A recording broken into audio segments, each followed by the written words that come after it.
وہ وزیر تو جس کو کہے نا جھوم اٹھا، ایسا عاشق رسول وزیر تھا جو روزانہ صبح 5000 درود پڑھتا ہو، اس کی تو عید ہو گئی نا۔ وہ کہتا ہے مرحبا یا رسول اللہ، میرے آقا نے میرے درود قبول کر لیے، اس سے بڑھ کر میرے لیے سعادت کیا ہوگی۔ اب یہ وزیر اپنی سیٹ سے اٹھتا ہے، اپنے کمرے میں جاتا ہے، تھوڑی دیر بعد واپس آ کر اس عاشق رسول کے ہاتھ میں 3000 دینار رکھ کر کہتا ہے حضور پہلے 3000 دینار تو نبی پاک کا حکم کی میں ادب سے بجا لاتا ہوں، میرے آقا نے جو حکم فرمایا یہ 3000 دینار آپ کو پیش کرتا ہوں، حضور ایک اور 3000 دینار لیجئے۔ میرے گھر آپ آئے، اتنی اچھی خبر سنائی، آپ نے قدم رنجا فرمایا یہ 3000 اس کا نذرانہ ہے، اور ایسا کیجئے 3000 اور لیجئے، اس سے اپنے بچوں کے لیے کچھ چھوٹا موٹا کام شروع کیجئے، اور ایک وعدہ کر کے جائیے آج کے بعد زندگی میں آپ کو جب بھی کوئی کام پڑے میں آپ کا بھائی ہوں، مجھے یہ خدمت کا موقع دیجئے گا۔ اللہ اکبر، وہ مقروض جو ایک رات پہلے 3000 دینار کا مقروض تھا، ہو سکتا ہے اس کے بیک آف مائنڈ یہ بھی چل رہا ہو کہ اب شاید کل میں نے جیل میں جا کر، عدالت میں جا کر گرفتاری دے کر جیل میں جانا ہے، مگر اب 9000 دینار ہاتھ میں ہیں۔ عاشق رسول جھومتا ہوا نبی پاک کی یاد میں گھومتا ہوا اب عدالت میں پہنچا۔ عدالت میں everybody expecting over there کہ آج اس نے آنا ہے اور آ کر کہنا یہی ہے کہ پیسے تو نہیں ہیں، گرفتار کر لو، مگر جا کر اس عاشق رسول نے 3000 دینار جج صاحب کے ہاتھ میں رکھ دیے۔ قاضی کہتا ہے پہلے تو یہ بتاؤ پیسے آئے کدھر سے؟ تم تو کہتے تھے غریب ہوں، تم تو کہتے تھے کاروبار نہیں ہے، ایک مہینے میں اتنی بڑی رقم کا انتظام کیسے ہو گیا؟ سبحان اللہ، اس عاشق رسول نے گویا زبان حال سے یہ کہا ہوگا کہ یہ تو کرم ہے ان کا، ورنہ مجھ میں تو ایسی بات نہیں، اتنا دیا سرکار نے مجھ کو، اتنی میری اوقات نہیں۔ اس نے وہ پورا واقعہ بھری عدالت میں سنا دیا۔ اللہ اکبر، میرے پیارے اسلامی بھائیوں ذرا سوچو پہلے زمانے میں کیسے عاشقان رسول ہوا کرتے تھے۔ وہ جج، وہ قاضی بھی کیسا سرکار علیہ الصلوۃ والسلام کا عاشق تھا۔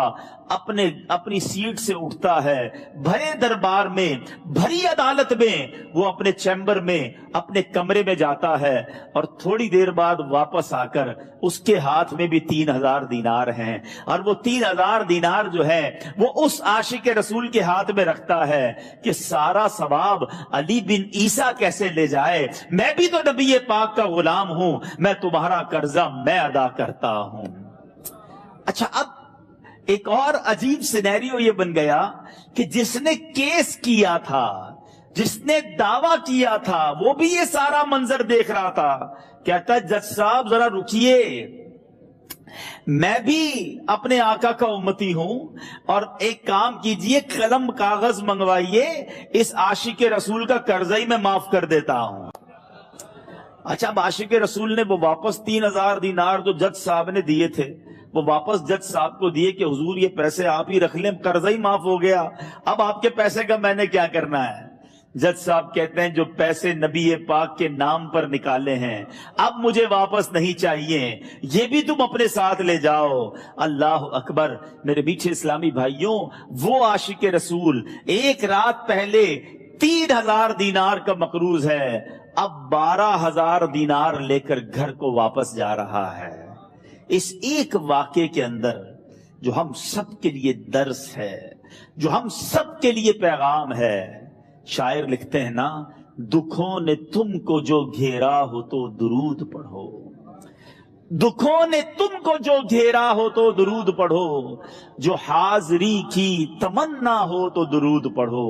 آج ہم بہت ساری پرابلمز میں ہوتے ہیں، یہاں بھی ہو سکتا ہے میرا کوئی بھائی بیمار بیٹھا ہو، کوئی قرضے میں ڈوب گیا ہو، کسی کا کوئی بزنس پرابلم چل رہا ہو، کوئی فیملی ایشو میں ڈسٹرب ہو، آپ کسی بھی پرابلم میں ہیں، خدا کی قسم درود پاک ایسا وظیفہ ہے۔ لوگ بہت سارے وظائف پوچھتے رہتے ہیں، بہت سارے جناب وظائف کے بارے میں معلومات کرتے رہتے ہیں، سچی بات یہ ہے ہر درد کی دوا ہے، صلی علی محمد۔